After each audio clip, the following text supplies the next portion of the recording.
Got a wild one for you today. We talked to Guti from Mitolux, which is in the light therapy space. We talked not just about the difference between red light, near infrared, UVA, UVB, what sunlight, like does sunlight cause cancer or not? Interesting conversation that we have. But we also talk about his product, how it got created, and the meaning of life, in his opinion, which is a cool little anecdote and conversation we had. So, and of course, by the end, we tell you in our lab results section whether or not we would use this product ourselves. Did it pass the lab results section? And for the Mitolux, what we decided was,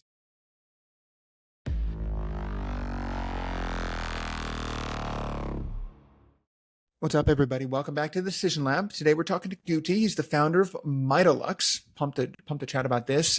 Excited to get to know you a little bit better, and thanks for hopping on the Decision Lab. Thank you for having me here, Cody. Super excited. Yeah, you're here in the U.S. You're in New York right now. Where are you usually? Yes, I'm here for New York for some days, but my country where I live, it's in El Salvador. That's where I was born, and I manage my business from there. So we have super great weather all year round. Wow, that's amazing. I've heard good things about El Salvador, especially in like the crypto type space. Have you heard about that, or is that actually a thing that's happening, boots on the ground? Oh yes, there's a lot of people that have gone to the El Salvador because of the crypto, because El Salvador was the first country in the world to make it legal tender the cryptocurrency, and also we've been a lot on the news because we went from being one of the top 3 most dangerous countries in the world to be like incredible safe. So a lot of things are happening back there. Hell yeah. I love that. All right. Well, speaking of where you're from, how did you get here? What's your background? Oh yeah, my story is definitely super interesting. I studied economics, but I've always liked creating. I'm very creative. So I started working in marketing my first years after I graduated. But my creativity, I needed a way to make it out. So I started in photography first as a hobby.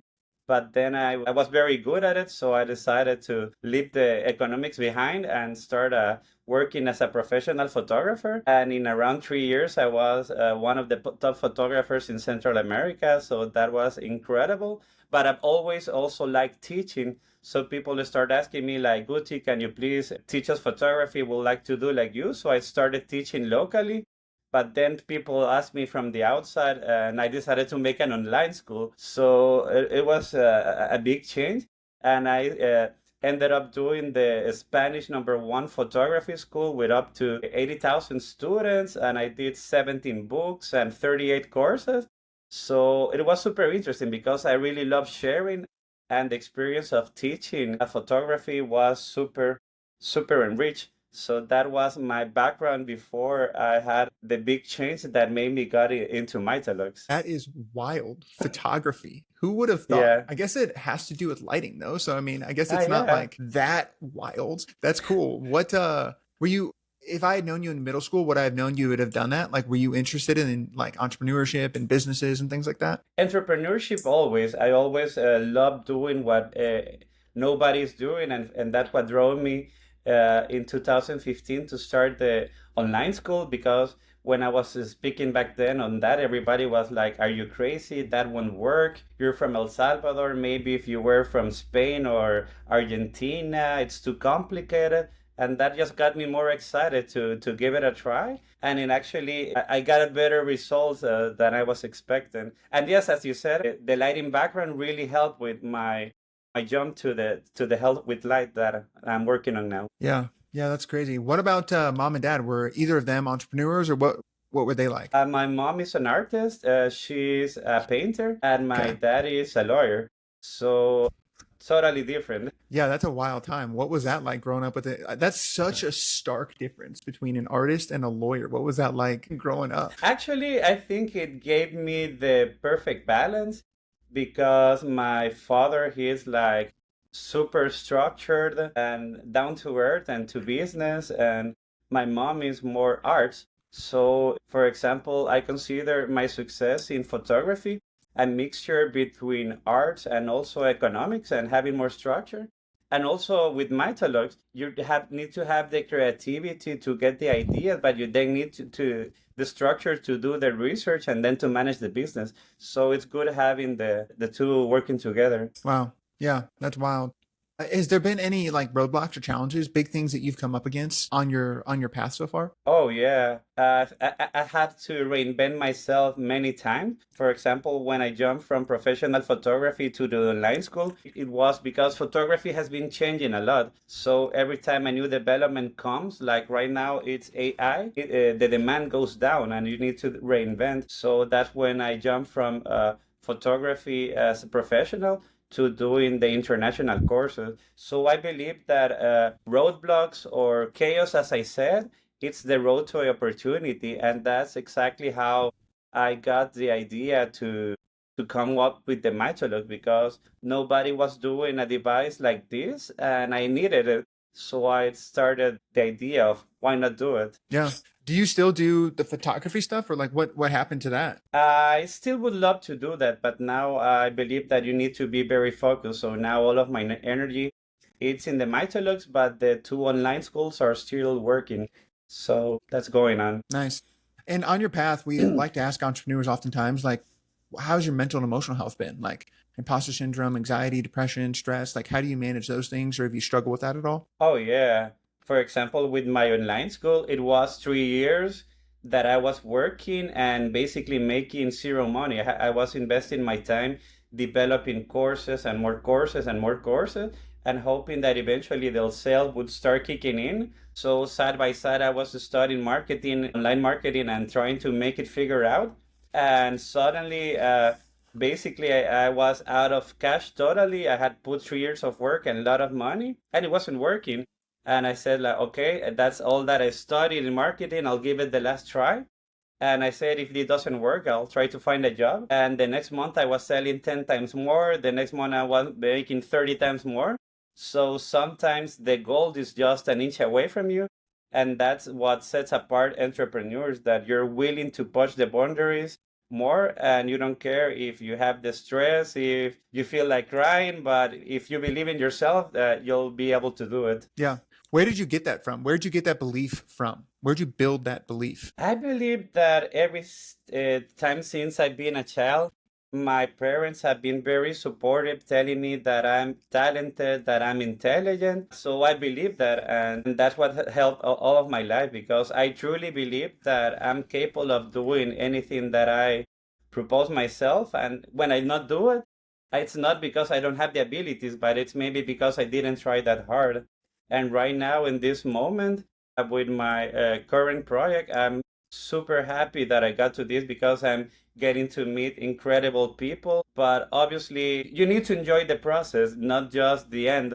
And I'm really enjoying everything that's going on. I believe that's one of the secrets. You have to enjoy the process. What is your secret? How do you enjoy the process when you're building $1 million company? Well, it's not about the sales. For example, I truly love helping people. That's one of the reasons I got into teaching photography. It's because I really had a hard time myself learning it because most photographers didn't want to share their knowledge. So I didn't like the process, that it was so difficult to learn to do different types of pictures. And I thought that information should be more readily available if you wanted to learn. So I started doing that. And in my case with Mitolux, every time I get an email or I have a call with a customer that our product has truly have an impact on their life, that's just like the best motivation to keep on working because I truly believe that our product can change many lives. Yeah, that's amazing. Something, so you're deep into the wellness space because you're a founder and a creator in that space. So something I like to ask is, what is an important truth in the wellness space or just in general that a lot of people don't agree with you on? Maybe people don't agree is that sometimes people go the difficult route. They believe that something in order to work must be chemical or must be difficult. And the way that I want to call it, it's grandma hacks. That's a term that I like to use, is that sometimes the best solutions in health are not complicated. It's the hacks, the secrets your grandma told you, like go to sleep early, have a good night's sleep, go outside, take the sun, breathe fresh air, walk in the grass, and that's maybe have time with your family. That was one of the best biohacks ever, having community, having friends. and something that can be better than any pill or better than anything, and it's free. Right. Yeah. I just, why is it so hard for people to follow the basics? Like people come to me, I'm in the mental health space. I'm a trauma therapist and I help people all the time with anxiety, stress, all these things. And the first Mm-hmm. few things, I'm like, are you sleeping? Are you eating right? Are you exercising? Are you socially connecting with others? Do you have a strong support system around you? Are you managing your stress? And they're like, this sounds like PE class. I was like, yeah, dude, this is the I don't basic stuff, the grammar hacks. Like, why can't people do that? I don't know. Maybe we are in a society that over makes things complicated. Like if you want to get more vitamin D, you take a pill instead of just spending more time outside. So we've been taught to buy things to make things complicated when maybe some of the most important thing you have them for free. Right. Right. Walk outside, which Yeah. I do understand that there are some areas of the earth that get less sun, and Yeah, for we'll example, talk one about that. secret that for me is the best when I'm having anxiety. Obviously, a good night rest is the best. Usually, anxiety is tied to very bad sleep. But one of my best secrets is I just go outside on a green space and have a walk. 1 hour walk, 2 hour walk, just moving, getting some sunlight, being in nature. That for me, it's my best stress relief ever. Hey, you and me both, man. I love a good walk. I've been known to Yeah. walk miles in Kansas City, just all over the place. So that's good. And there's a lot of science behind walking. People underestimate it. Even a 5 minute walk has so many benefits for lowering cortisol, like increasing BDNF release, all sorts of cool stuff. So, Yeah, and I believe my other secret is to understand that life has cycles. mm, So if I have a very difficult time, for example, all the hardship that made me develop the idea of the Mitolux was actually a big divorce that I had 5 years ago. It was out of a soap opera. And just by understanding, like, okay, my life right now, it's doing bad. I'm broken. I need to get up, but don't think that it's going to be the rest of your life. Understand that you have incredible cycles, you have bad cycles, and don't take them so seriously. Just work on going to the next step. how did you not get caught in those negative cycles? Some people don't escape that. How did you figure out how to escape that and see the light? One thing that I always try to do is when I'm having hard problem is to share what's going through my life with my friends and my family. I don't try to get it all by myself, but I try to be humble. And I know that if I have some support network of my friends and my family helping me, then that would make it easier. And some of the mistakes a lot of people do is that they try to carry all the weight by themselves. So that's to me one of the things that helped me a lot when that happened. I had calls every hour. I had friends coming to my house every night, and my family invited me for dinner. So feeling that much love really helped. But it only Wow. occurred because at the first step, it was me being humble and sharing with them how actually I was feeling so bad. That vulnerability is hard for a lot of guys. Like that's a hard. What you just said shouldn't be understated. It's hard to be vulnerable and share. Hey, I need help. I'm struggling. What made you brave enough to do that? I don't know. I'm a very logical person, and I think that I've had a lot of hardships in my life. So I said, like, I'm not going to be to handle it this alone. So I better tell everyone that can support me. And actually, that was more important than antidepressants, more important than the therapy. Was seeing all of the real love and interest of my loved ones that were supporting me. Wow, that's awesome. I love that. Support networks are underrated as well, especially after COVID. Yeah, I feel like that was hard for people. yeah. So nothing better than having a group of your bros that are there to help you and talk to and understand you, and that's what I try to do whenever I'm having problems. Yeah, yeah, that's amazing. I love that. So you've alluded to it a couple times, but what kind of initially sparked your interest in light therapy and started you on the path towards Modelex? Well, actually, after I got a divorce, it was so bad that I usually was the type of person that had a super high breaking point. So in university, when everybody was stressed, I was just relaxed. But this was another level because that's another story by itself. But I even ended in the hospital because I had panic attacks. And Wow. so I got antidepressants. The stress level was so high that even with meds, I was not sleeping. my testosterone crashed, my vitamin D crashed because I was inside. So I believe I did the right thing. I went to the psychiatrist, psychologist, to the doctor, got TRT. So I was humble enough to know that at my breaking point, I need to get help. But 2 years later, the problem was behind, and I was still on TRT. I was still on antidepressants, and I thought like there must be another way, so I cannot be doing this for the rest of my life. I already got over the hardship, but usually doctors believe that you have to take meds for the rest of your life in some instances. But I started reading like what could be a natural alternative, and I read sunbaths, and I was like, sun, how much can sun do? And the funny thing is that you can see picture from me 5 years ago, and I was just totally pale because I grew up in the 80s, in the 90s, where people were taught to be afraid of the dangerous sun that can mess up with you. But I gave it a try, so I started actually doing nude sunbaths on my terrace and my garden. And from day number one, my mood was better. I was like, wow, what's going on with this? So I started doing the research. And one of the things that people don't know is that when you get the sun, you get natural serotonin. So working in a similar way than antidepressants I was taking. And every day I was starting to feel better. So the psychiatrist was lowering the dose. I also decided to get out of TRT. And at the beginning, my testosterone dropped, but then it went up. Looking forward 4 months after I started doing the sunbaths, I was feeling super happy, super healthy, no antidepressants, no TRT, and it was the sun. And I couldn't believe it because I was working all my life with light, but I didn't expect something as simple as sunlight to have such a profound impact on my life. So what was the protocol, or like what was the sunbathing thing that you were doing at that point? Well, usually I started early because you have to understand in the early morning you have more red and near infrared. Then when the sun is at midways, you have more UVA. And then when it's up, you have more UVB. So you need to get it carefully. So the protocol is to start doing sunbaths around 8 in the morning because it's not as strong. Then I went up to 9, then up to 10. And at the end, I was doing 1 hour at noon. So the strongest sun possible, 30 minutes on one side, 30 minutes on the other. But I had built my solar callus to get at that point.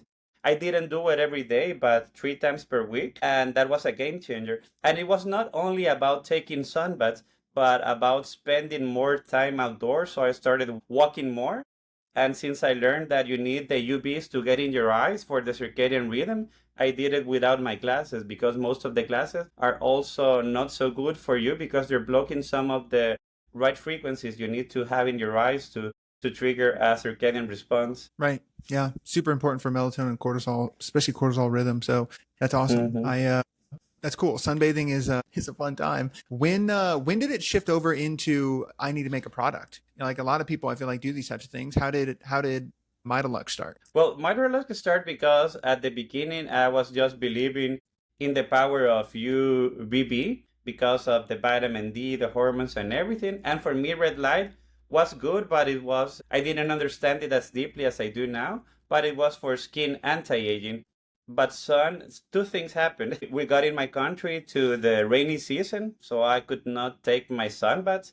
So I look for a product that will have the UVB and the near infrared, and nobody was doing it. I only found some either a red light therapy panel or either an old-fashioned tube type of UV lamp. So I was like, wow, UV by itself is not healthy. You need to have it always together. So I either buy the two things. And then I decided like, wow, this is a great business opportunity. One of the pandemics we have right now is too little sunlight. There's not a product good enough. So I started trying to develop. And the other thing that happened is that back then, my dog Winnie, she was almost not able to walk because of her arthritis. And the doctor said that I could do nothing for it. So I said, I have nothing to lose. I put a red light panel on her crate, and 2 weeks later, she was running. So that got me believing like, wow, there's a lot more power in sunlight or infrared or UVB than I thought possible. And that's how I started with the idea to go into developing my own product. Nice. All right, so let's move into claim to fame here then. Tell us what Mitolux is and why we should care in 60 seconds. Go. Mitolux is a company that makes light therapy for people that are spending too much time indoors because their healthy way is to be outside. So it combines 6 wavelengths of red light therapy. So you can use it from skin anti-aging to eye health to joint problems to inflammation. But it's the only one that has the narrowband UVB. So that doesn't only make your vitamin D, but also help with hormones in general because your skin it drives hormones. So in 5 minutes a day, you get the equivalent of a 45-minute sunbath. So it doesn't matter how heavy your lifestyle, you only need 5 minutes a day to get the sun benefits. Got it. Yeah, I've got some I've got some questions on those stats in the lab section, but before we get there, to like be clear, this is not like you hear Huberman, Dr. Huberman on Huberman Lab podcast talk about getting light in your eyes in the morning. He talks about like a 10,000 lux or 11,000 lux light device to like stimulate your eyes. This is different than just getting bright as shit light in your eyes, right? That's not really the target that you're going for. Is that correct? Yes, that's totally correct. Actually, what you're talking is either natural sunlight or a sat lamp, but those are different because those trigger the cortisol response with blue light. And this one mimics more, it has different modes, but it mimics more taking a sunbath, or it also has one thing that it's new with our product that's called the fireplace mode. That is like you're having a fireplace in front of you. So that's like a milder, but it's not a sunlight for the eye substitute. Got it. So then who is your ideal client for this then? Like what is your ideal client for the Mitolux? For the Mitolux, first of all, somebody that it's really health conscious. Because if you're super sick and you need the product, but you're not health conscious, you won't buy it. So somebody that really wants to take control of their health and that usually by one reason or the other doesn't spend enough time outside. Either it's because you live in a place with bad weather or you work 9 to 5 or you travel a lot and you would like to spend more time in the sun, but you're unable to. Got it. And then can you help people kind of understand the form factor A, and then how it's different from like another, like just a red light therapy, like a Lumaflex or a Flex Beam or something that's like more for just red light? And can you just explain some of those for people who might not understand the differences in the lights and the outcomes that they can derive? Yes. First of all, I believe in red light. So all red lights are doing incredible things. This is, for example, the one I brought with me to my travel. This is called the Mitolite. So the other version that we have is called Mitolux, but they're quite similar. The design is the one that changes. So it's a panel that you put it on a table, and basically you would be, for example, if you wanted to use it for skin health for your face, you would be basically using it and you can cover your face, your neck, and your hands at the same moment. And it's much powerful than a mask. So this device is really multi-benefit because you can use it as a panel to get a skin anti-aging, or if you have a pain on your knees, or you can also use it that way as other red light panels. But what sets it totally apart is that you can choose the UVB mode. When you put the UVB mode, you really need to put your glasses because it's very strong UVB. And depending on your skin type, you would need different times. For example, in my case, it's the P3, that's 5 minutes. I would take out my shirt and basically shine it at my chest for 5 minutes. And that would be getting the sun exposure and vitamin D of 45 minutes in the sun. Usually it's around 3,000 to 4,000 use of vitamin D, depending on your skin tone. Got it.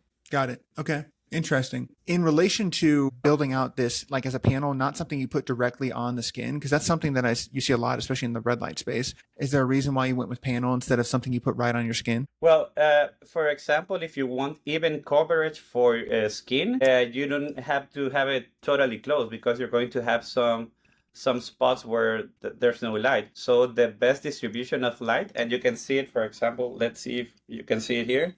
When you have it too close, I know you cannot see it, but the distribution of light gets better when it's around 15 inches. And especially regarding this unit, since it has UVB and UVB is super powerful, the recommended distance is 15 inches when you use it in the UVB mode. So you need to measure it correctly. But for red light therapy, if you want deep penetration, if you have some problem with the joints, yes, you can use it directly on their skin, but not Got for it. the skin for deep penetration. And then can you help people understand the difference between because you're saying infrared, near infrared, UVB, UVBA? Like, can you explain these different wavelengths and things that and what they're beneficial for? Okay, perfect. Well, the sun spectrum is a magical thing, so we just see one part of it, so that will be the visible spectrum. But if you go besides the red, comes the near infrared. By the way, a lot of people don't know, but up to 55% of the total energy from sunlight is near infrared. And just until about 20 years ago, people thought that the near infrared, the only thing it was doing, it was giving you heat. But now there's thousands of papers with the research that explaining that basically we evolve to need sunlight as part of our everyday because there's those little things in your cell, the mitochondria. People believe there's one mitochondria in each cell, but there can be up to 4,000 or even 15,000 in the eyes. And these little things produce the energy.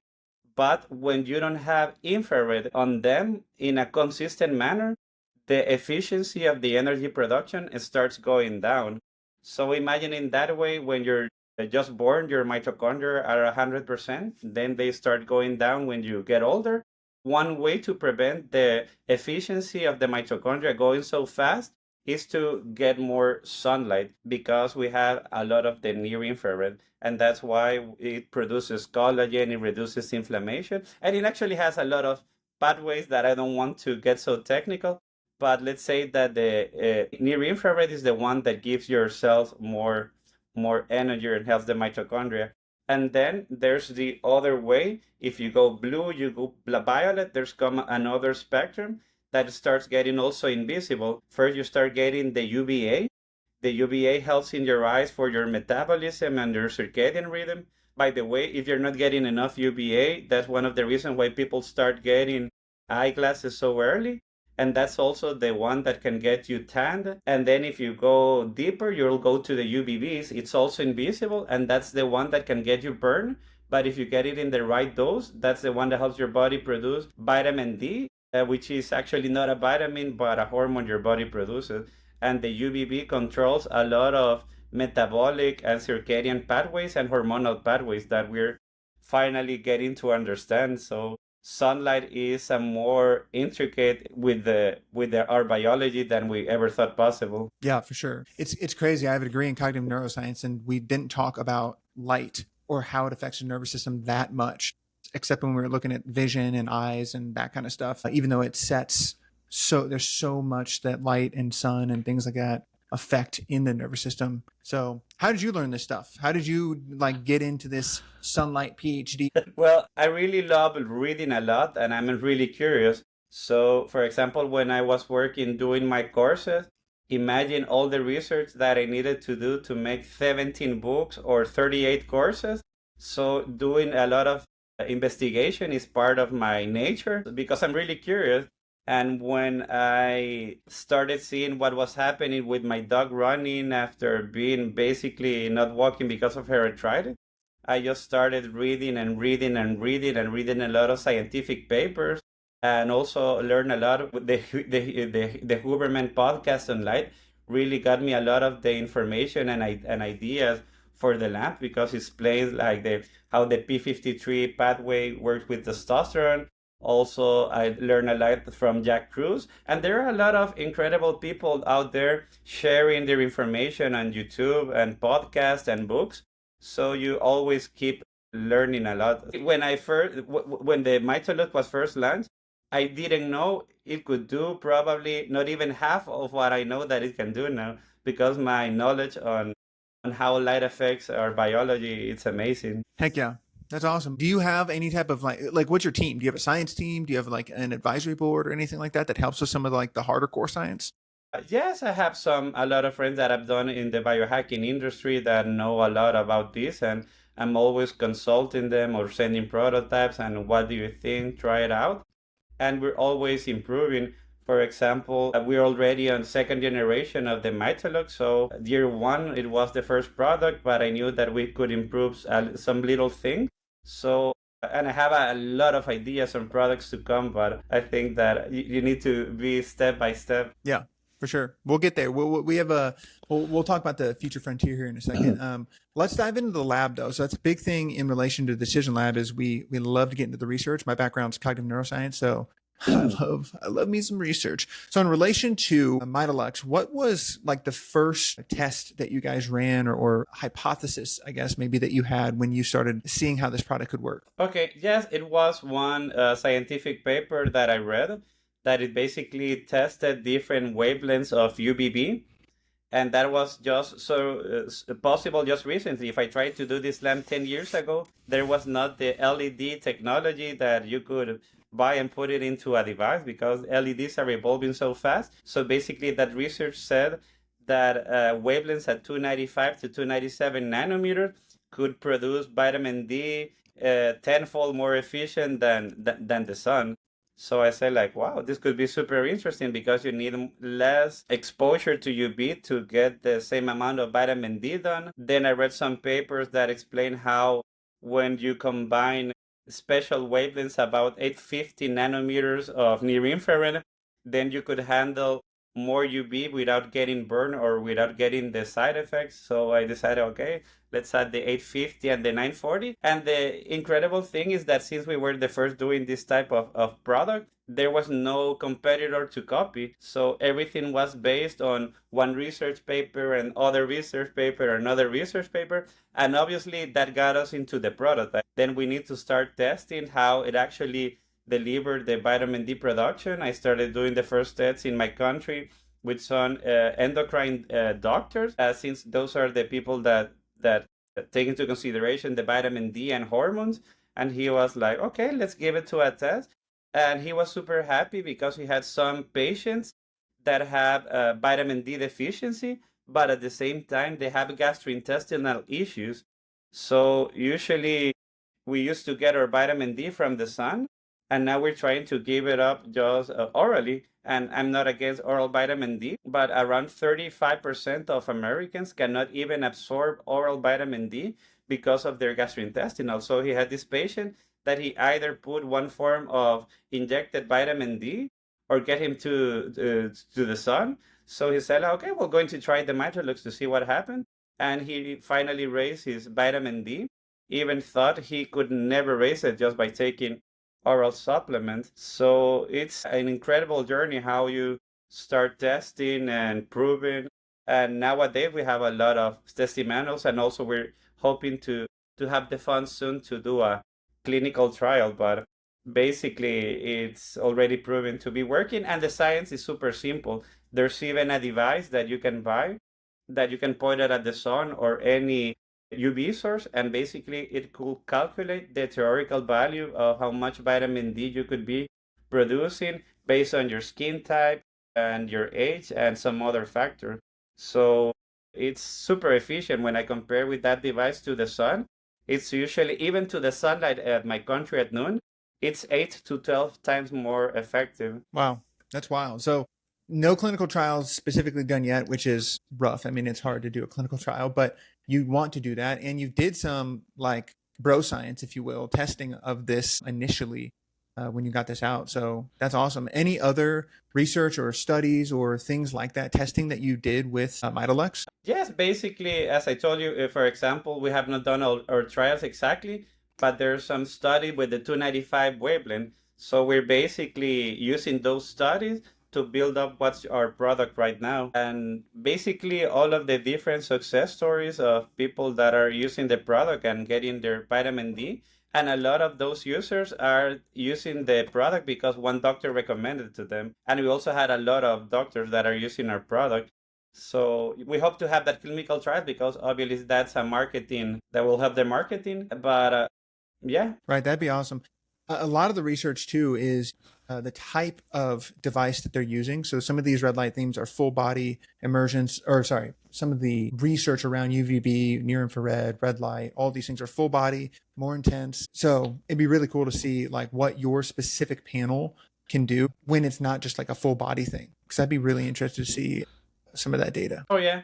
Yes, for example, we also are working in having early next year a full body panel. So we're doing that. In the case of near infrared, obviously when you put it to a spot, that spot is the one that's going to have the most benefit. But now it has been proven. They did a test and one of many tests, and they shined a red light on one side of the face and they block on the other. So they expected that the benefits you would only get it on one side, but actually they were getting also a little bit on the other side, because when you give energy to one part of your mitochondria communicate, and it's a systemical thing. And regarding UVB with the skin, even if you shine it on your chest, it's going to be the skin on your chest, the one that's going to be producing the vitamin D and all the other hormones. But that vitamin D is going to flow to the rest of your body. But obviously, the bigger the area you can cover, the more benefits you would have. But it's not practical for everybody to have a super big panel. So we tried to make a panel that was comfortable enough so you have a good price point and you can even travel with it. Yeah.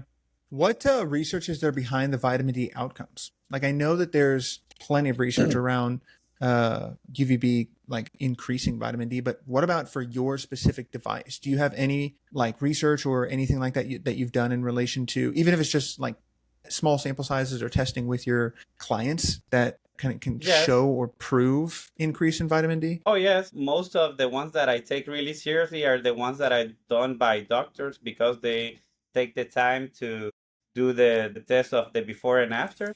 And there's one, for example, there was this lady that she got her vitamin D levels at 50 nanograms per deciliter. I forgot, but 50 nanograms, and that's a great number.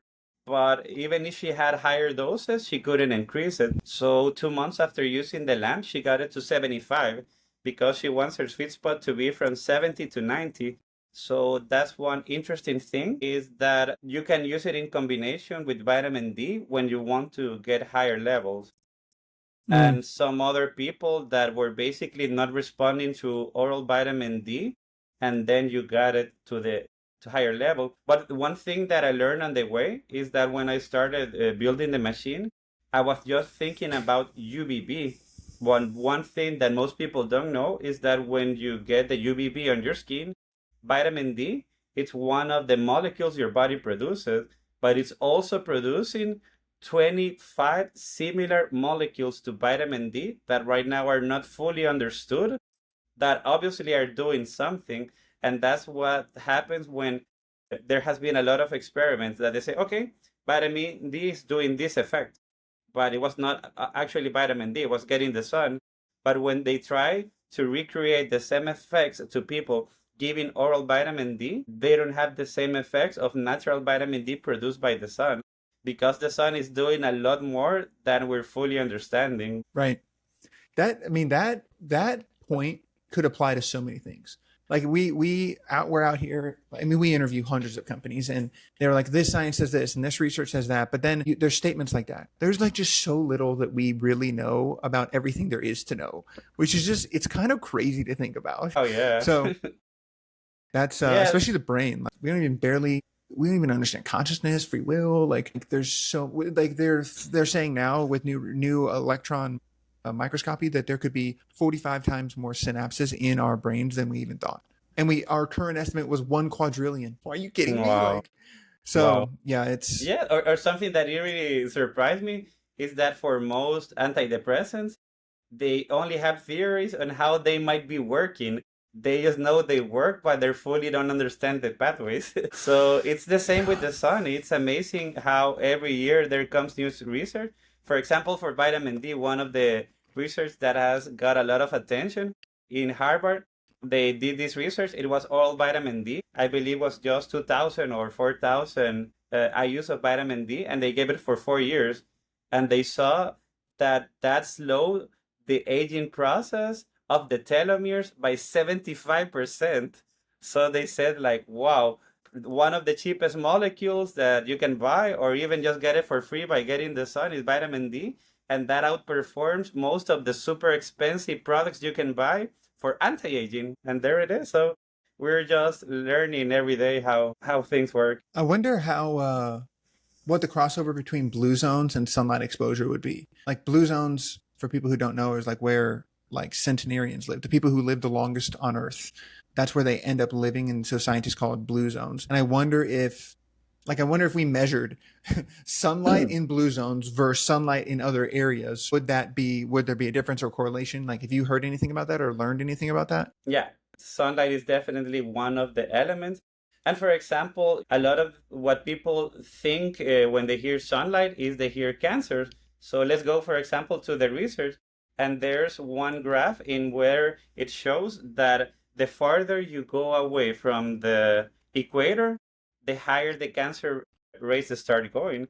And if was sunlight the cause, then it would have to be inverse. So the more sunlight you have, the less incidence of cancer that you would do. Another great research paper was done in Sweden, and basically they tracked a woman for around 20 years and saw how much sun they were getting. And basically they were trying to prove that the women that got more sun are the ones that have more health problems. But to their surprise, it was exactly the opposite way. And they even found that women that smoked but took the sun have the same mortality that the woman that didn't take the sun. So basically, the benefits of taking the sun were as good as the bad benefits of smoking. So it was around 38% that you could decrease it just by getting more sun. It's interesting. So they're saying that, or there some research, like a couple papers maybe, are suggesting that sunlight might not be causing cancer, because there is quite a bit of literature around sunlight causing all sorts of different types of skin cancer, melanoma, like carcinoma, like especially like. Yeah. Actually, melanoma has now been proven that it has nothing to do with sunlight, but the other way around. The people that have higher vitamin D levels have higher chance of recovering from melanoma. So it's the vitamin D that helps you recover from melanoma. And one way to look at most melanomas are not even in places where you are getting the sun. So it's not related to sunlight. The other two types of cancer, yes, they're related. I mean, earlier you were mentioning that you get sunlight on one side of your face, it affects mitochondria on the other side of your face without the sunlight being there. So melanoma could be similar. You could be getting sunlight somewhere else on your face, and the melanoma shows up in a different part of your face or your body. So that doesn't necessarily automatically equate to it not equaling being caused by the sun or light. Yes, the other way you can look at around, I studied economics, so I like a lot of numbers. Cancers have increased 19 times in average from the 1950s, and sunlight exposure has gone down now to a level that we spend 92 of our time indoors. So if it was the sun, it will behave in a different way. So it's another environmental factor that are more connected to that, but it's actually not sunlight, because we're getting the least sunlight ever, and the cancer rates have increased 19-fold. Well, there are so many confounding variables in relation to that. Making a claim that it's not sunlight based on just that that's kind of a bit of a stretch, because there's just so many factors. Like food has changed, the type of air has changed, whether we're exposed to mold, products and plastics and forever chemicals. Like there's an unfathomable amount of other variables that could lead to those types of things. The environment has changed a lot. And yes, and for example, one of the things that a lot of people have changed in their habits is that you're using too much sunscreen. And I'm not against sunscreen, but there are good sunscreens, the mineral ones that don't have so much chemical, but probably 95% of sunscreen have too many endocrine disruptors and a lot of chemicals that are now banned. For example, you could have one sunscreen from the United States taken to Australia and Europe, and it will be illegal over there because of the chemicals that it has. So you should be also checking what we're putting on our skin. Yeah, the point you're driving here, you see a lot in food and supplements, things that are allowed in the US versus not allowed in the UK or other areas. However, oftentimes the same things are in the foods. However, they're just named different things. So red dye 40 is named something different in the UK, for example. That's one that just recently got banned, even in the US. Hopefully that's not many things. But real quick, back on like cancer and sunlight. When you're looking at research, and I've got all sorts of research in front of me, it looks like, and this might be a distinction that I could ask you about, sunburn being different than sunlight exposure. And the most direct connection to these skin type cancers is consistent sunburns, not just exposure. Oh So yeah. would you differentiate those things? Is that how you, is that what you kind of more mean when you're saying Yes. that sunlight doesn't cause cancer? Okay. Basically, there's the concept of hormosis, and basically that means that you can put some stress on the body, and having some stress is not that bad. You go to the gym, you build muscle, also getting some sunlight exposure to some degree. If you have the near infrared in it, it starts producing a lot of good things. The problem is when you have too much, like getting a sunburn, and that's one of the things that happen to a lot of people. They spend all of their year inside with artificial blue light with a mess up circadian rhythm, and then they go to the beach, put a lot of sunscreen, and instead of being 1 hour at the sun, they want to be all day. So that's totally anti-natural because we were never meant to be 10 hours in the sun. So we're just doing things in a different manner. For example, one of the ways that we recommend is instead of using the sunscreen, go outside the time that you would need, then cover and go to shade. But it's also anti-natural for a white person to try to spend 10, 10 hours outside. And one super interesting thing is that a lot of people don't know how they got to the conclusion that the UV was producing cancer. And it was in the following way. During the 1970s, there was a lot of research on how UV in the isolated form given to rats that are a nocturnal animal start producing cancer. So first of all, rats are nocturnal. So it's a different metabolism. A second, they gave higher doses that you will ever find in nature. And third, the UVB was given in an isolated way. And the way that it works in nature, for example, UVB is just 0.5% of the energy at noon, while the infrared is 55. So yes, if you give UV in a high doses, isolated form, that's when things start going wrong. But if you do it in a similar way to nature, then that's a totally different story. Got it. That makes way more sense. So the claim more is consistent exposure to a healthy amount of sunlight that doesn't burn your skin is probably does not lead to cancer and probably honestly helps support your system, immune system, endocrine system, all of these different things to help be more preventative. So you're not saying that going and getting blasted by the sun for 10 hours completely red and like peeling off of your skin is a good thing. You're just saying that the way that we are exposed to sunlight now is way different and more cyclical like that, which leads to some of the challenges that we're running into. But if you just did it consistently, you'd be way better off. Totally. That's the way. And another thing that people need to consider that, for example, basically all medicines have side effects, but you give them because there's a major problem you're trying to solve. So it is true that if you get exposure to some degree in a little amount of the population, you might have the chance to have one form of cancer. But then you need to wait on the benefits from getting the sun. And there's this study that says that little sunlight exposure in the US could be causing up to, I believe, 380,000 deaths a year by getting little sunlight. So what does this happen? Yes, if you get sunlight, you could increase by a little bit the chances of getting some forms of skin cancer, but also you will be lowering how much you could be getting colon cancer, breast cancer, depressions, metabolic syndrome. So you need to wait on the health benefits with the dangers.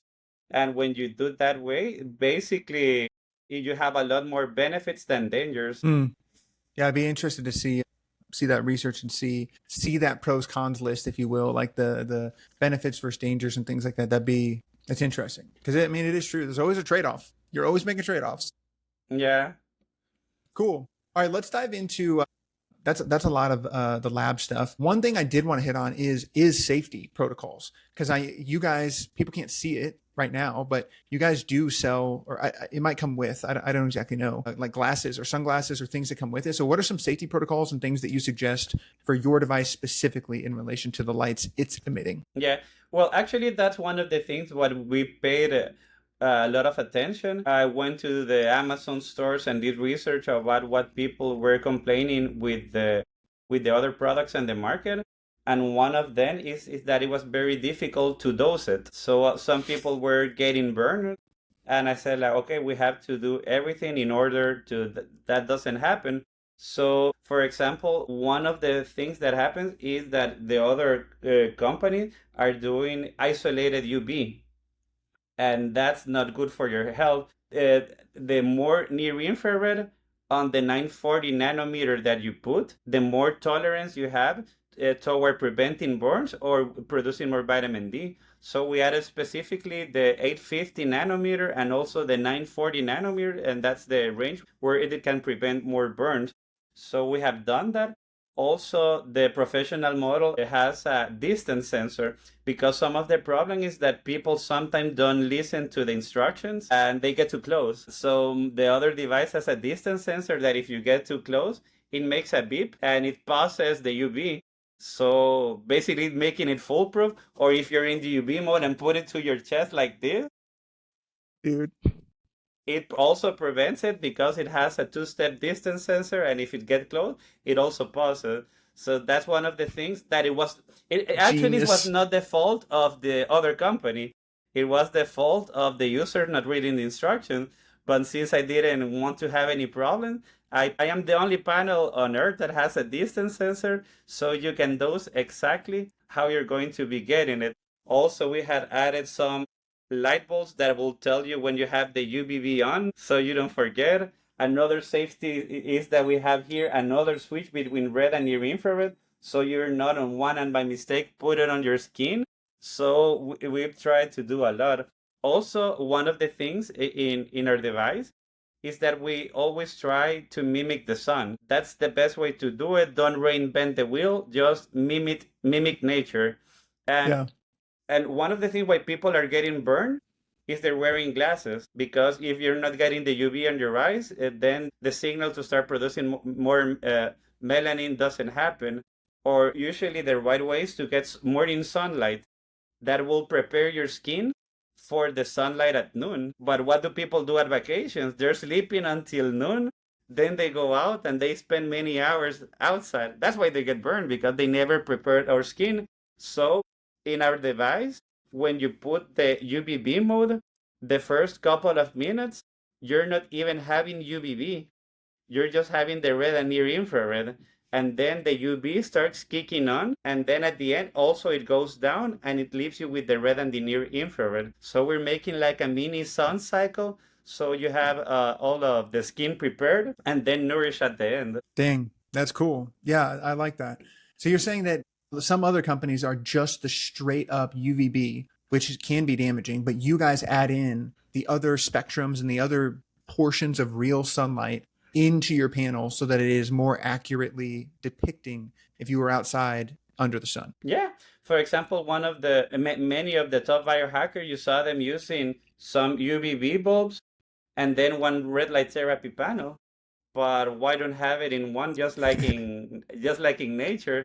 So UVB in its isolated form, it has benefits, but it doesn't have the red light energy to balance all of the what needs to be corrected. Got it. Cool. All right, I like that. Let's move into what we call the interrogation, lovingly the interrogation, but we put on our skeptical buyer hat. Uh-huh. A lot of our listeners don't get to actually talk to the founders of the products they're thinking about buying. We get to, so we ask them for questions and such. So just en masse, what are some of the criticisms or skepticisms that you just get from people or hear from people in relation to your product? One of the criticisms that some people are saying is, for example, that this is narrowband and some people want broadband, because nature you have broadband. And I was talking to a doctor that was saying, I like your product, but I wouldn't like it because it has narrowband UVB, and that's not good. And I say, and what panel of infrared you're using? I use this one and I love it. It's narrowband, I said, and she says like, oh yeah, it's also narrowband. So why criticize narrowband UVB if you're using narrowband red and narrowband near infrared? So obviously, in a perfect world, we would have a light, and I'm really working on having that, and I will have it that mimics the sun completely. That would be like the dream outcome. But for the moment, this is what the technology is letting us. And one of the benefits of having the narrowband UVB on the other way that I explained is that there are other parts of the UVB that are in regular broadband lamps that are not so efficient producing vitamin D, and they're just giving you extra radiation. So why not use the most efficient so you have the best results with the least amount of exposure? So that's why I try to explain. Some other criticism that I've heard is that why doesn't your lamp have UVA? And I say that, okay, UVA is good for you, but a lot of people are afraid of the skin aging, and that's something also to take into consideration. So since I develop a product that would appeal most people, they want the vitamin D, but they don't want the wrinkle. So I didn't add the UVA. In this case, I'm not against the UVA because the UVA helps with a lot of different things, especially nitric oxide. But if you want the UVB and don't want the wrinkles, then why don't do it in that way? So in that sense, our product is really targeted to people that want the vitamin D and the hormones and want the infrared and want the anti-aging, but have a valid reason to not want the wrinkle, because that's a fact. When you take the sun, you will be healthier, but you will get wrinkles, and Yeah. that's a fact. That doesn't mean that if you look old from your face because of the wrinkles, that your body from the inside is older, and that's usually the perspective that dermatologists are taking, like avoid the sun because it will age your skin. It's true, but by not getting the sun, you're aging from the inside. But our lamp anyway doesn't have the UVA, so you can enjoy it without getting the wrinkles. Beautiful.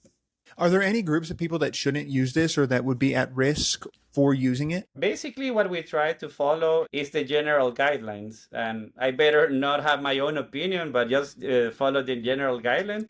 And if you have had cancer, don't use it. Or if your family has a history of cancer, don't use it. But those are the general guidelines that doctors had put, and I rather don't question it and just follow it. Got it. Even if your opinion might differ slightly, that's the disclaimer that you must give, essentially. Yeah, and for example, there's some very interesting things. Actually, people don't know, but sunbaths became very famous after World War One, and that's where the big trend, and it lasted like 20 years.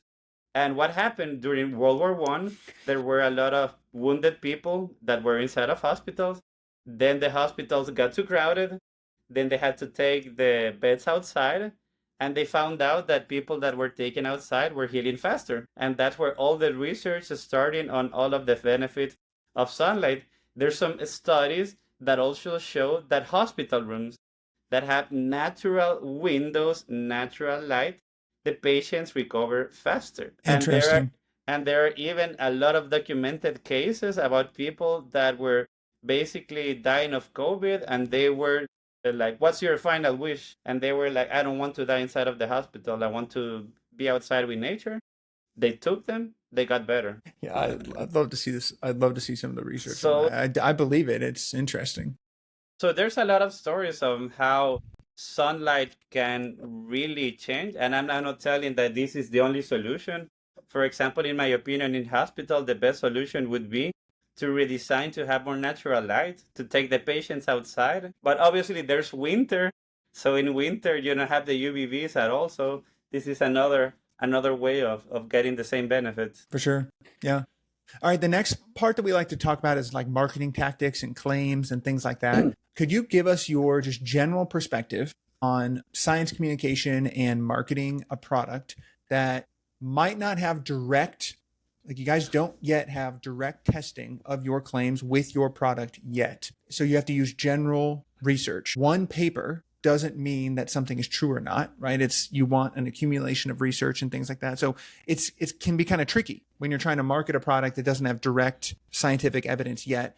Do you have a general philosophy on claims you're willing to make, claims you're not willing to make, marketing you're willing to do versus what you're not willing to do, and things like that? Oh, yes. For example, the way things work, that you need to have some research to do some type of claims. And I'm going to explain people the following story so they can understand of the power that, for example, an FDI clearance can have. I was in a biohacking event, and there were two companies. They both were selling the exact same product manufactured by a company in China. One of red light therapy. One was $300, but didn't have the FDA approval.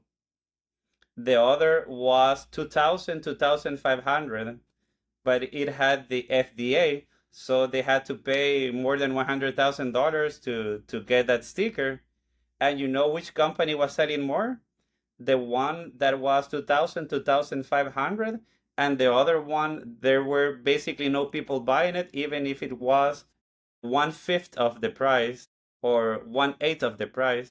And that's the power of having an approval sticker like that. So definitely I want to have that, first of all, because I know that it will be approved because our claims are true, but also because it reduces the friction in people believing in a product. So every time you get a seal of approval, it's basically helping people make the decision to buy it because it reduces friction. So I truly believe in getting these things done. But when you're a small company, sometimes you don't have the money right away to pay for these things.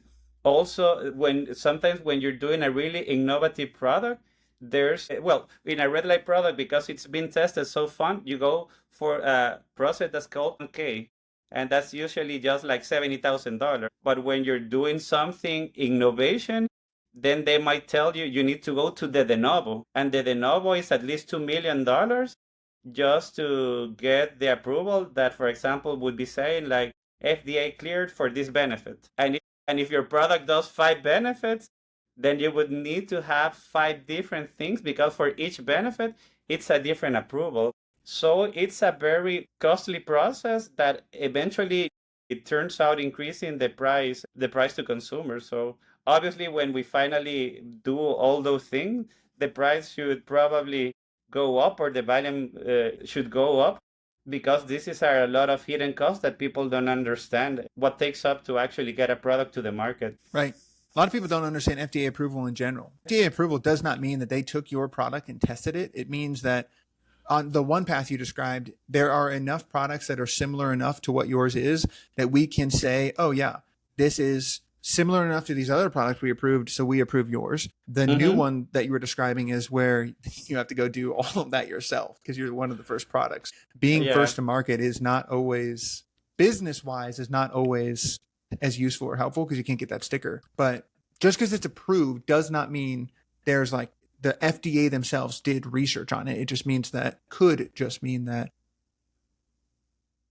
there's other products similar enough. Or let's look at the other way around. Right now, if you want to buy incandescent light bulb in the United States, it's illegal. Why? For efficiency reasons. And what's really happening behind? If you get one tungsten or incandescent light bulb, it's true, 90% of the energy is not used for light, visible light.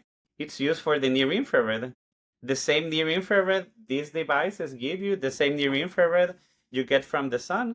But what has happened just by getting a $10 amount decrease in your electric bill at your house, because electricity is not what's consuming most, it's the heating, it's the cooling, but you're basically damaging your health because now there's a lot of studies that show how blue light in excess, the one that has a peak, the one in LEDs, is basically causing a lot of health problems. And the lack of the near infrared is also causing a lot of health problems. But if you want to buy one, it's illegal. And they're even making all of the requirements for efficiency even more strict for 2027. That means that the LEDs will be even less healthier for your life. So wow. That's wild. In my house, I was the ones that in 2008, when the LEDs came and I didn't know all this, I was changing and putting LEDs and efficiency and so on. Now I try as hard as I can to buy the regular light bulbs I had before because I know I will have to pay more electricity. But how much do you pay for your health every time you get sick? And not getting the near infrared is the one that's damaging you. So now my house, in the places where I spend the most time, like my bedroom, is just incandescent light bulbs. And that's like the cheapest way for $1 or $2 where you can be receiving good near infrared light. Wow. Not even our light bulbs are safe. That's interesting. Nope.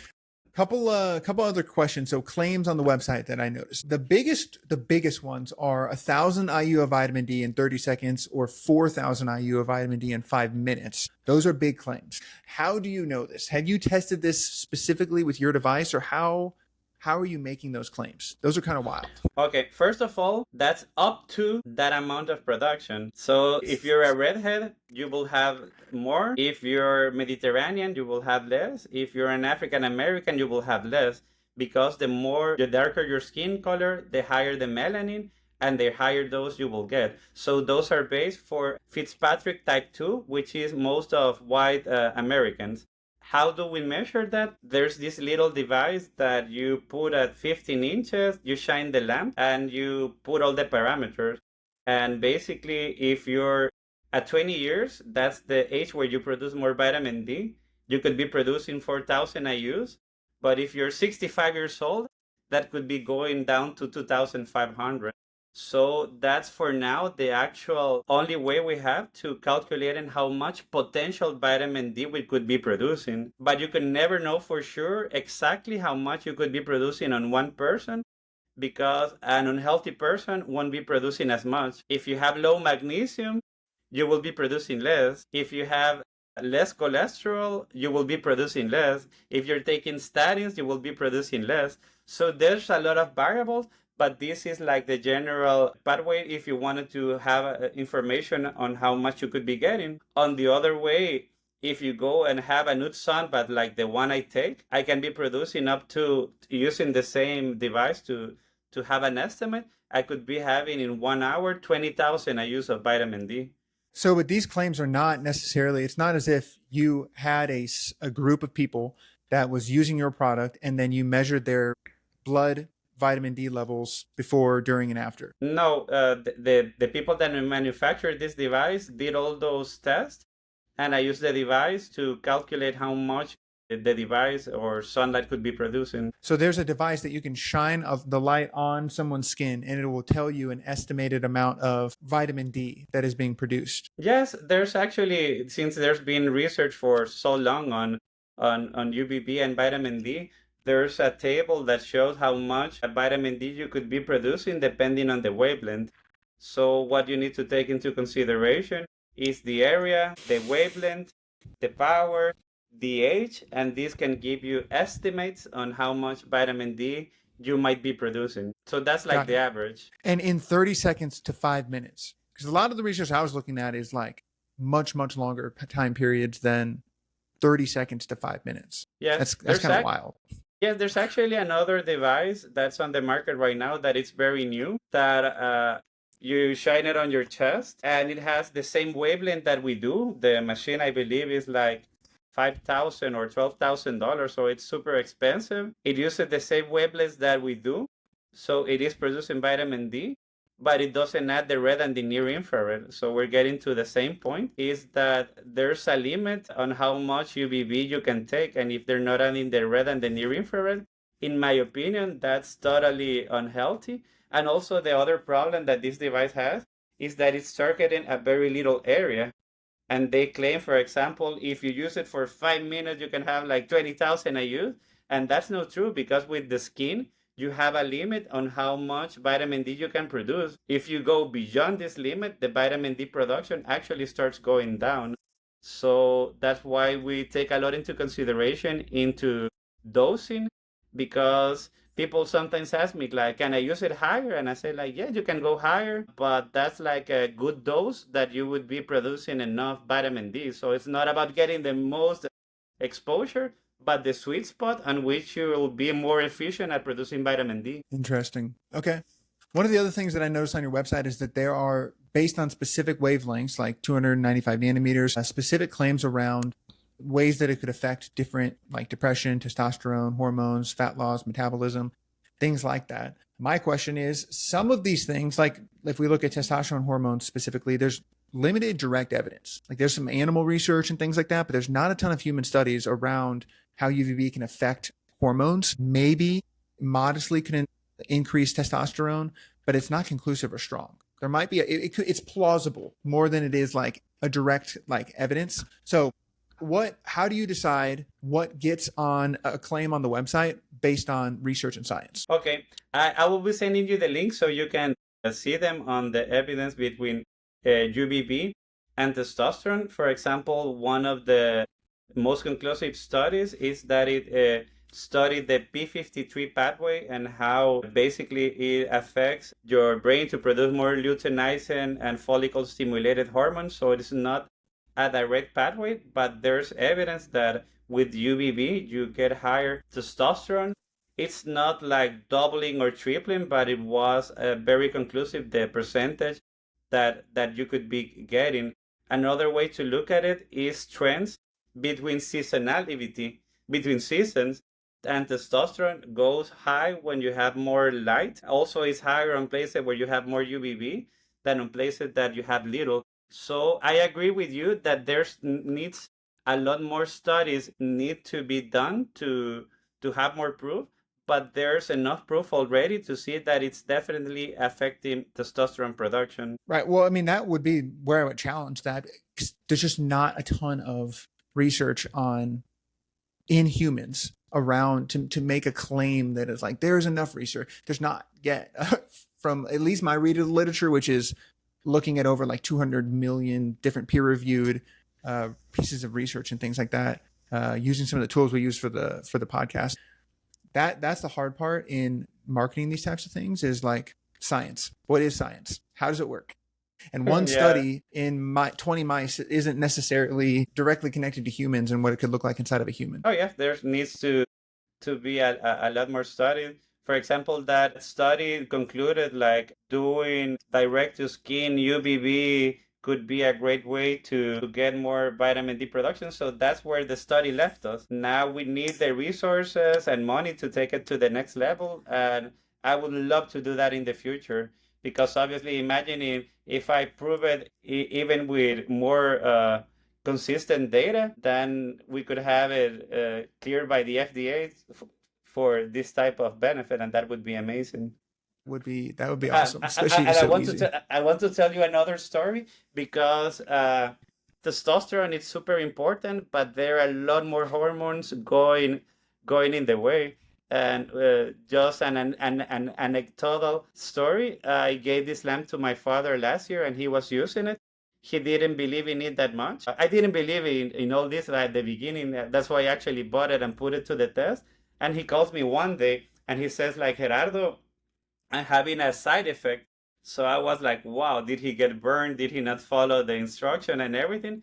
And he said to me, Gerardo, I'm getting morning erections again after using the lamp for 2 weeks. And Nice. That's not science, that's an anecdotal experience. But in my own experience, even before using this, when I get outside and get the sun, my libido goes through the roof. And there's a lot of also studies proving not how exactly testosterone, but libido is directly affected and also mating behavior when you're getting more sun than when you're inside. Nice. All right. Well, I didn't see that claim on your website. Like, we'll give you more boners. Well, I mean, come on. That'd be the perfect. Yeah, that would be the perfect claim, and it's true. Also, mating behavior changes circadian with the season. You get more sun and you get more libido. Something that we saw on Reddit when we did some research on questions consumers have is these low income and at risk populations. So one of the missions on your website is to get like light and these benefits to more and more people. And the people who actually have the lowest, who are prone to vitamin D deficiencies are the poorest people as well. So do you guys have any ways or plans in the future for like more affordable or programs for people who are low income or at risk? Yes. First of all, this is a new technology, so the production costs are higher. Just to have an idea, this lamp, we're selling it at $600.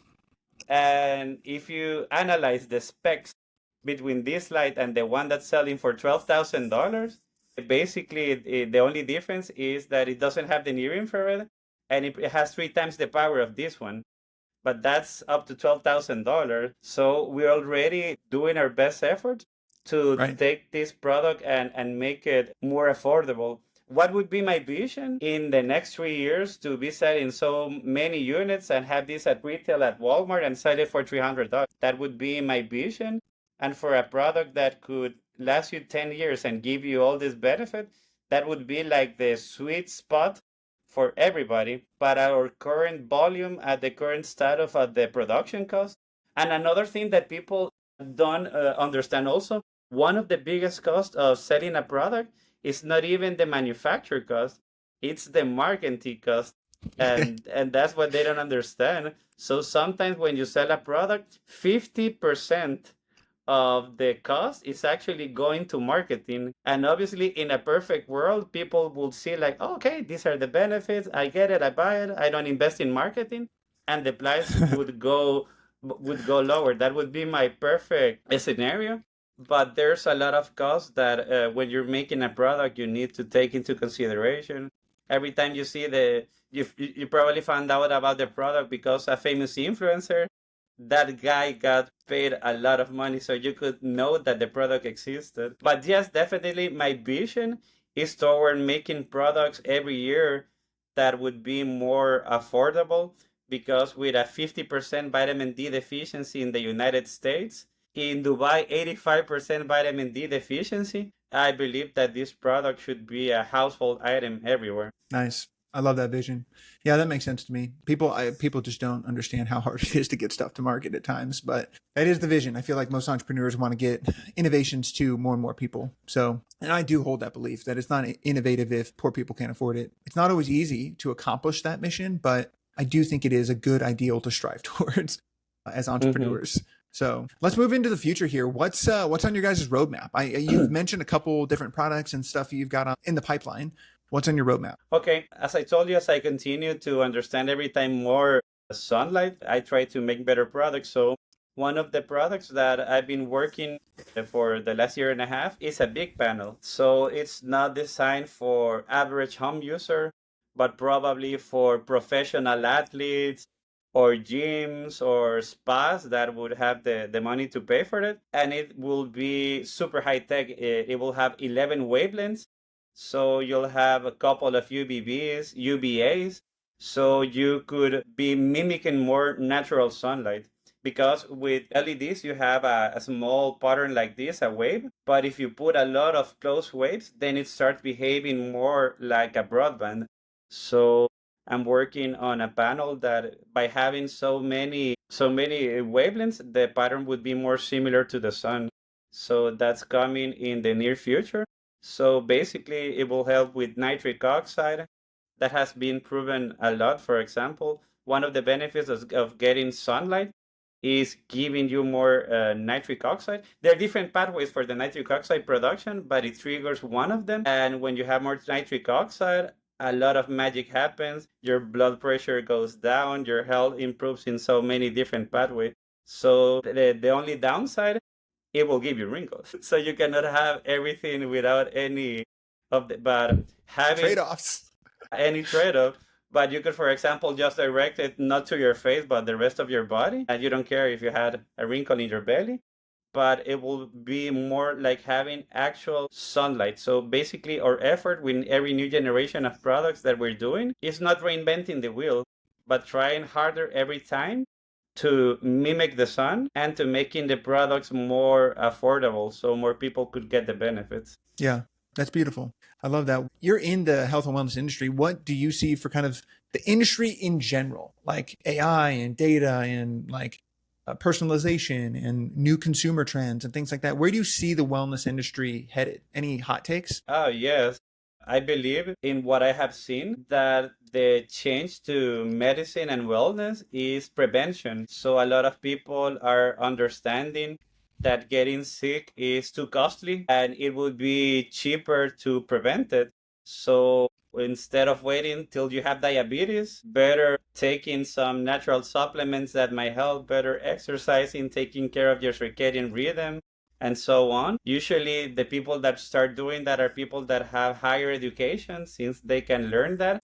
But it would be amazing that also the governments took things into their hands and also did a lot of education on showing people how you could get healthier and prevent disease by changing your habits. But in my opinion, what's coming in the next years is more prevention by changing a lot of habits. Also, personalized medicine is really coming in the way, and with AI, wow, the sky is the limit because right now, in order to have a product development, there's a very long curve. But with all the simulation models that with protein folding and so on and genes that are going into the AI, you could probably have more advances in the next 10 years than you have had in the last 100 because AI will be taking this to such a fast pace. And probably the bottleneck would be the current approval rates with all of the medicines that might be, you might develop the medicine in 1 year, but it will probably take you 20 years to get it approved. So a lot of things need to be changed, but I have a very good opinion. I think that we touch bottom in the way that medicine, traditional medicine has gone. And I believe there will be an awakening into making it more accessible to the general population, a healthy life. It's interesting. I think that I think it'd just be hilarious if all this AI models and protein modeling, all the stuff that this AI stuff is going to do, if by the end, when it comes to its final conclusion, it's like, yeah, you guys, you need to be sleeping more. You should be eating better. You should be, and it just gives those granny hacks that you were talking about early. And it's just like, yeah, you don't need some fancy pharmaceutical thing. You need to sleep more. You need to reduce your stress. You need to be socially connected. Like have a support, like, and it just after the pinnacle of AI comes back and tells us, yeah, here's the basic stuff. Like, I don't know what you want from me. Like that'd be awesome. Yes, for example, it doesn't matter how much NAD you're taking, how much glutathione you're taking. If you're heavily depressed and don't have friends and are isolated and are inside your house, it doesn't matter all the supplements in the world you take if your mind is not doing good. So I believe that the best biohack ever would be getting back into nature, but a healthy, peaceful, happy mind would be the most important at all. For example, in Latin America, there's a saying is that you can know a people's heart when you see how much he's defying age. So somebody that has a good mind and good heart ages slower than somebody that's not. And a lot of people tell me that I look a lot younger than I actually are. And I say like, what's your secret? And sometimes they expect me to tell, I take this pill or I do this. And basically, my secret is I try to be grateful every day. And I just simply enjoy life every day for what it is. So maybe the best biohack in my own experience would be gratefulness, even if it sounds so simplistic. Yeah, no, I mean, I think it's interesting you mentioned that. It's interweaved through multiple portions of your journey so far. It sounds like it's doing pretty well for you. So the last two questions we ask on the podcast, we kind of bring it in for a landing here in our lightning lab. The first one is, what's one question you wish more people asked you? That's a very deep one. Yeah. One question, I don't know, probably it would be the last question you made to me, like, what would be your best advice to anyone? And obviously, I have not figured life. Everyone has its own struggles.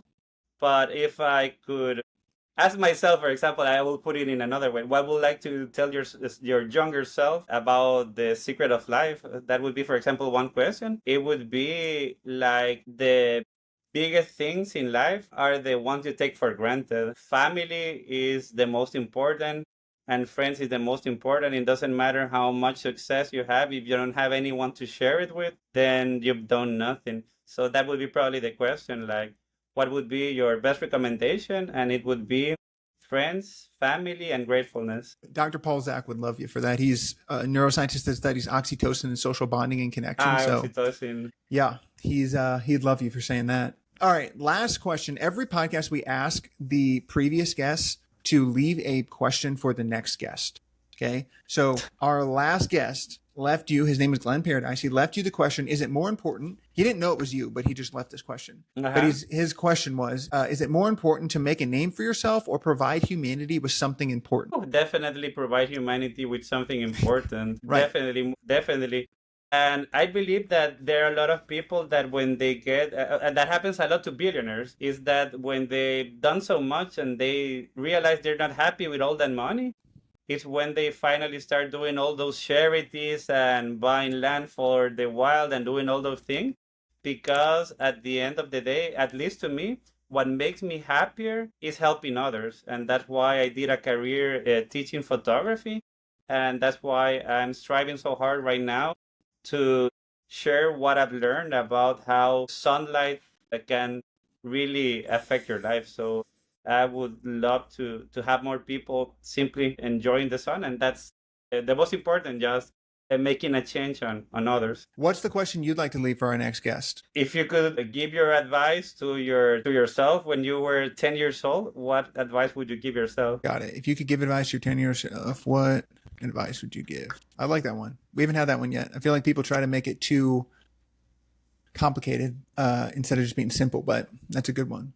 Cool. All right. Well, we will ask it to the next person that we interview. We'll let them know that you sent it out, that you sent it to them. We appreciate you hopping on here. Is there anywhere you'd like to point people as we kind of wrap up, or anything you'd like to leave them with? Well, if you would like to contact me, I'm sure you're going to put there the details. Also, I really answer questions directly. If you have any questions, even if you don't buy the product, I don't care. I just like to be helpful with you. You can find us at Mitolux, and we have a lot of incredible things coming. And yeah, I will just close by saying, don't believe everything you believe until now. Challenge everything, and you'll get surprised, because most of the time things are not the way we thought they are, and the only way to find it more clear or better version is by trying to study it deeply and see what's inside. Hell yeah. I couldn't think of a better sentiment to end the pod on, because that's our mission here at the Decision Lab, is to help people do exactly that. So thanks so much for having us, or thanks so much for coming on and jumping on with us for this conversation. Yeah, we appreciate it. And by the way, you have made the deeper questions I've had in any podcast so far. So congrats. I appreciate it. That's what we strive to do. We're trying to help people make better decisions. So, because there's just so much wild stuff out there today in the health and wellness market. So it's good to hear. It's glad. I always love talking with the good ones. So sometimes it's not always that way, but I was happily surprised today with most of the stuff that we talked about. So thank you again for hopping on with us. And as everyone else knows, stick around for lab results. But otherwise, have an awesome one. Thanks so much. Peace.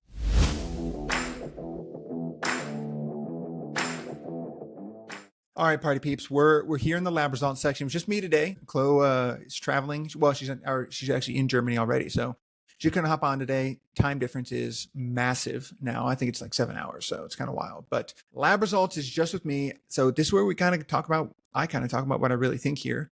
First and foremost, they passed the lab test. So passed it, needs more testing, or failed is what we usually do. This one is an interesting one because there's obviously more research that needs to be done around these types of things, around panels versus actually getting real sunlight. But there is quite a bit of research about UVB being but increasing vitamin D. So again, we run into this a ton in relation to products, health and wellness products, is they're using general research to make a claim about their specific product. I think obviously there needs to be more specific testing with their product. Based on my read of the literature, they're using really solid science that's been done. Is it always double-blind, placebo-controlled, human trial, all the perfect stuff? Not always, no. But I think it is directionally correct enough and directionally good enough to give it a shot. So I'd still put this in the needs more testing. It sounds like they're going to be getting some FDA approval, which isn't more testing, but it is a good check mark.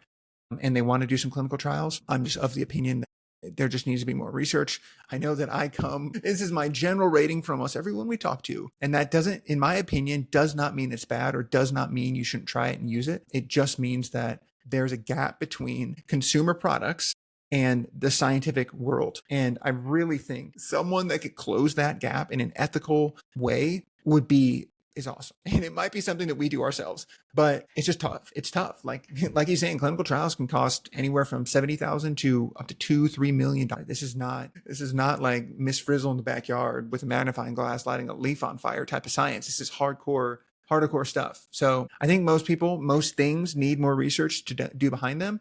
Would I actually buy this? Yes, I would. This is actually it's crazy that we had this podcast today because I have been looking for something that can help me get more sunlight, more natural sunlight, get more sunlight in my eyes. in the mornings and things like that. Not specifically what this tool is used for, as far as like the using sunlight in the eyes and stuff, but getting more just general sunlight. I've been running more, getting my shirt off when I'm running outside to get more sunlight on my eyes and things like that, and walking. So this is something that I'm in the market for and looking for, and I would actually buy. So that's the bottom line. Big surprise or something kind of caught me off guard, or it didn't really catch me off guard, but some surprises or lessons learned was the difference that an FDA cleared device versus a device that doesn't have that FDA clearance. The pricing difference is nuts, even though it's like the same thing essentially or similar. And it just goes to show, it goes to show why we started this show, why we started this podcast, is to really, if we interviewed that FDA cleared, FDA approved device, they would be making claims with the same freaking science as the thing that's $300, but they're charging $12,000 for it, which is just wild to me, because FDA approved and FDA cleared does not mean research approved or that there's been a clinical trial done or anything like that. It just means that there was a device similar enough and the company had enough funding to get that sticker. So it's like, what? Like that's nuts. It's one of the first times I've heard a direct price difference in comparison on price, like in a real world setting. I had a feeling that probably was the case, but that was definitely surprising. Some like gotcha moments or surprise moments were some of the claims and some of you noticed when the thing about testosterone, the thing about some of the specific claims they make around near infrared helping with depression, metabolism, fat loss, testosterone, hormones. Like they have some really specific claims, and some of the claims like metabolism and fat loss, it's preliminary at best, not conclusive in relation to research. There's some small studies that kind of suggest that near infrared could affect metabolism. It's the fat loss or metabolic boosts they're just not strongly substantiated yet in research. Depression, as far as near infrared, is another one. Near infrared has actually been shown in research to be weaker than other forms of light for treating depression, especially in the visible spectrum or whatever. There's some pilot studies that suggest it can improve mood, but not robustly demonstrated in humans. So there's just some things, and it's hard. Like, no shade. I mean, I get it. It's hard, but what claims you make to get people to sell, like he was saying, 50% of getting a product to market is the marketing. And so it's like towing that line of like what you claim versus what you don't based on research, based on anecdotal evidence. It's tough. It's really tough. And so that would be one of the things that I would always watch out for. Before I started talking with him, based on some of these claims and some of the stuff that was on the website, I was like, oh, this is, we're making this claim, but that's such weak data. Like what? And then you get to talking to him, you get to know these people, and you can tell like, okay, he wants to help people. Obviously most founders do. Most people we talk to on here do want to do that. And so it's like, okay, what are you willing to do to get there? What are you willing to say to get people to do it so they get the benefits? It's a slippery slope. It could be a slippery slope. And so it's something that I think is important to pay attention to and watch out for. So that's why I challenge them. That's why I bring up these conversations, and we have the marketing claims thing, or as a section on the interrogation portion of the podcast. So if you guys have questions, comments, concerns about product, services, things like that you're seeing, let us know. We'd love to know more, and we will ask those questions. So hope that's helpful. Hope that helps you kind of understand whether or not it's something I would try or not. I really appreciate everyone hopping on here. We're almost to 50, 60 episodes recorded. They're not all released yet. Just want to take a second and say thank y'all. Really appreciate it. There's not a ton of you yet. We're growing slowly but surely. But for everyone who is here, thank you. You're one of the early ones, and I really, really appreciate you being here and investing in yourselves in the way that you do to learn more about the marketing and service, or the health and wellness industry, and how you're being marketed to, and things like that. So it means a lot. And if you like this no BS approach to wellness, please hit subscribe. If you're on YouTube or on podcast, anywhere you can watch a podcast, please hit subscribe. A lot of times you guys don't get to talk to the founders, but we do. So we'll ask the questions. DM us, ask us, tell us what you want us to know, and we'll be there for you to investigate them. So thank you so much. See you next time on the Decision Lab. Peace.